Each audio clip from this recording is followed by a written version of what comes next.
We provide you the platform to turn your dreams into reality. Give wings to your aspirations with KR Mangalam University. अध्यक्ष जी, please. आपने इस महत्वपूर्ण विषय पहलगाम हमला और ऑपरेशन सिंदूर पर मुझे बोलने का मौका दिया। मैं आपका धन्यवाद देना चाहती हूँ। सबसे पहली बात जो मैं कहना चाहूँगी वो यह है कि हमें अपनी देश की सेना पर गर्व है। उनके शौर्य, सामर्थ्य, पुरुषार्थ, साहस, पराक्रम, वीरता और बलिदान को मेरा शत शत नमन। हमारी सेना ने हमेशा मातृभूमि की रक्षा करी है और पूरी तरह समर्पित होकर करी है और इस समर्पण के भाव को हम सदैव और इस समर्पण के भाव के लिए हम सदैव अपनी सेना के कृतज्ञ हैं और रहेंगे। सेना हमारा अभिमान भी है और सेना हमारा सम्मान भी है। सभी सैन्य बल और सुरक्षा बल जो वीर गति को प्राप्त हुए, उन्हें हमारी भावपूर्ण श्रद्धांजलि। बॉर्डर पर भारत के जिन नागरिकों ने अपनी जान गंवाई और जो घायल हुए, उन सभी परिवारों के साथ हमारी संवेदना है। पहलगाम की जो आतंकवादी हमला जो 22 अप्रैल को हुआ,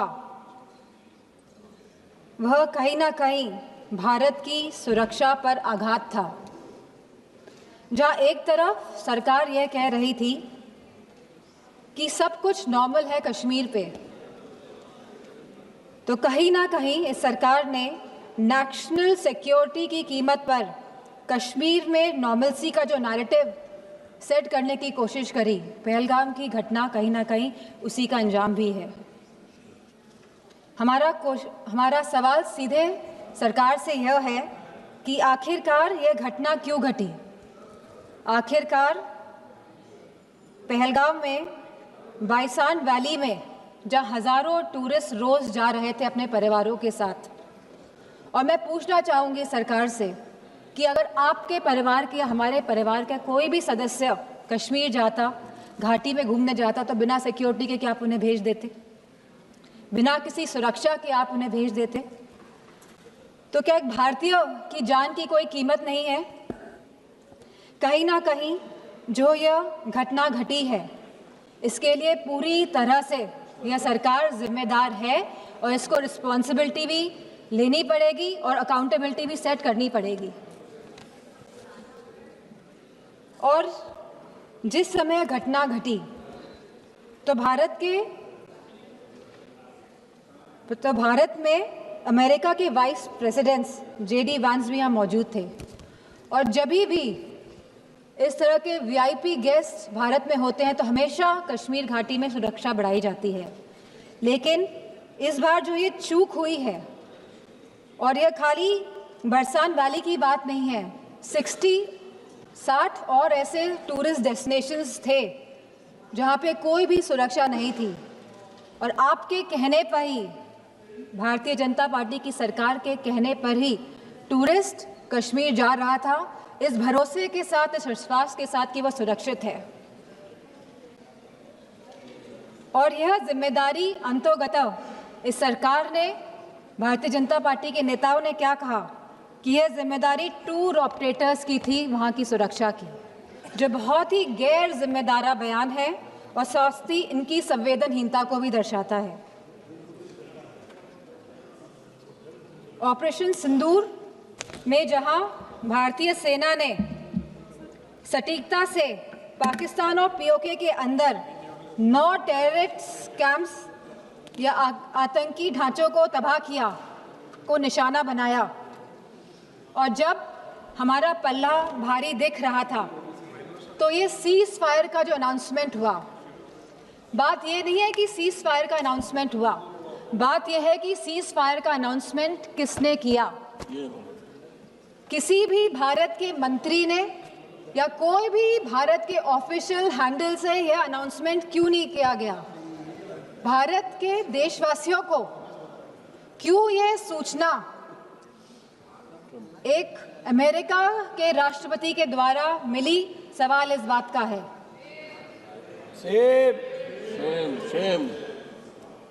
कहीं ना कहीं भारत की फॉरेन पॉलिसी पूरी तरह से फेल है और जो ये विश्व गुरु का जो माहौल बनाया जा रहा है देश में और पूरे संसार, पूरे विदेशों में, कहीं ना कहीं ये भी पूरी तरह फेल है, क्योंकि ऑपरेशन सिंदूर के तुरंत बाद और सीज़फायर के तुरंत बाद IMF ने $1 बिलियन पाकिस्तान को देने का काम किया है।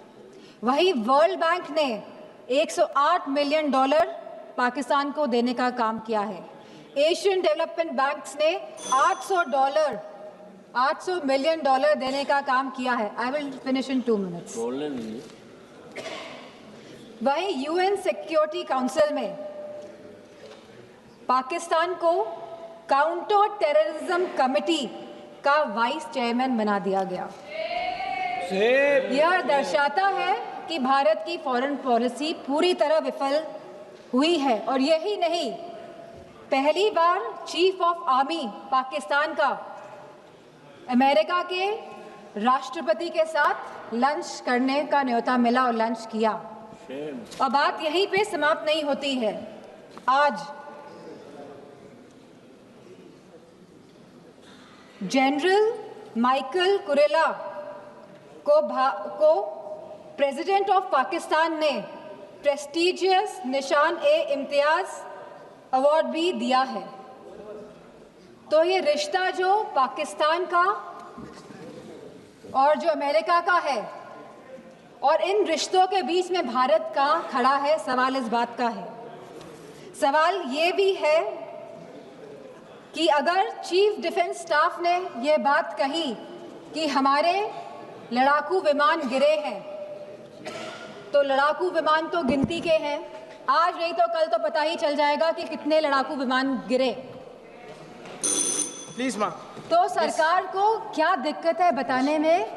सर 2 मिनट्स कि please 1 minute, please conclude. Only 2 minutes last. 1 minute, 1 minute. कितने लड़ाकू विमान गिरे हैं, और ये लड़ाकू विमान जो गिरे हैं ये क्यों गिरे, ये भी सरकार को बताना पड़ेगा। सरकार पूरी तरह से, सरकार का इंटेलिजेंस फेलियर है। सरकार ये बात जानती ही नहीं थी कि जहां हम पाकिस्तान से लड़ रहे हैं, वहीं दूसरा देश, हमारा पड़ोसी देश चीन, चाइना, पूरी तरह से समर्थन कर रहा था पाकिस्तान का। क्या ये इंटेलिजेंस फेलियर था, या ये एक्शनेबल इंटेलिजेंस को इग्नोर किया गया?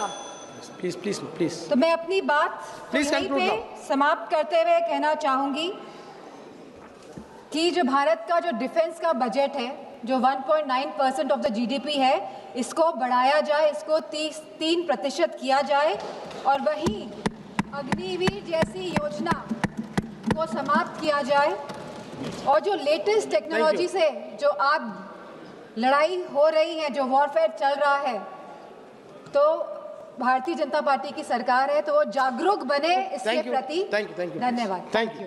जहाँ भक्ति है हर शब्द में, कथाओं में छिपे हैं दिव्य रहस्य, और ज्योतिष देता है जीवन को दिशा। धर्म से जुड़ी हर बातों को जानने के लिए हमारे चैनल स्तुति को सब्सक्राइब करें।